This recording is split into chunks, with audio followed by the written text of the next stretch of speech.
பொதுவாகவே நம்ம செல்வ சேரணும் அப்படின்னா மகாலட்சுமியை கும்பிடுவோம். ஸோ மகாலட்சுமி இருந்தால் அந்த வீட்டில் செல்வ செழிப்போடு இருக்கும்.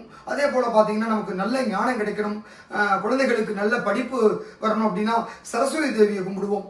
அந்த 2 பேரும் சேர்ந்து நமக்கு அருள் புரிக்கணும்னா எவ்வளோ ஒரு சக்தி வேணுமோ அந்த சக்தியை நம்ம விநாயக பெருமானே கொடுப்பாரு. ஸோ விநாயகரை வழிபடுற அத்தனை பேருக்கும் சரஸ்வதியோட அருளும் கிடைக்கும், மகாலட்சுமியோட அருளும் கிடைக்கும். அதனால தான் பார்த்தீங்கன்னா இந்த விநாயகர் ஃபோட்டோவோட இடது பக்கத்துலையும் வலது பக்கத்துலையும் மகாலட்சுமியும் சரஸ்வதியும் தான் இருக்கும். வேறு எந்த சாமியோடையும் மகாலட்சுமியும் சரஸ்வதியும் இருக்க மாட்டாங்க. அவங்க 2 பேரும் மகாவிஷ்ணுவோட மகாலட்சுமி இருப்பாங்க, பிரம்மாவோட சரஸ்வதி இருப்பாங்க. ஆனால் வேறு எந்த சுவாமியோடையும் அவங்க 2 பேரும் சேர்ந்து இருக்க மாட்டாங்க. அவங்க 2 பேரும் சேர்ந்து இருக்கக்கூடிய ஒரே தெய்வம் அப்படின்னா அது விநாயக பெருமான் தான். ஸோ விநாயக பெருமானை நீங்கள் வழிபட்டாலே மகாலட்சுமியோட அனுகிரகமும் கிடைச்சிடும், சரஸ்வதி தேவியோட அனுகிரகம் கிடைச்சிடும். யாரெல்லாம் விநாயகரை வழிபடுறாங்களோ அவங்களுக்கு நல்ல ஞானமும் நல்ல கல்வி அறிவும் அதே போல குறைவில்லா செல்வமும் செல்வ செழிப்பும் வீட்டில் கண்டிப்பாக நிறைஞ்சிருக்கும்.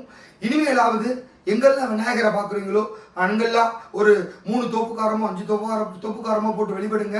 அதே போல் விடாமல் சங்கடகர சதுர்த்தியில் அவருக்கு முடிஞ்சதை வாங்கி கொடுத்து அருகம்புள்ளையாவது வாங்கி கொடுத்து தரிசனம் பண்ணுங்க. அதே போல் சுக்ல சதுர்த்தியிலையும் போய் அவர் வழிபட்டால் அவ்வளவு நன்மை கிடைக்கும். நன்றி.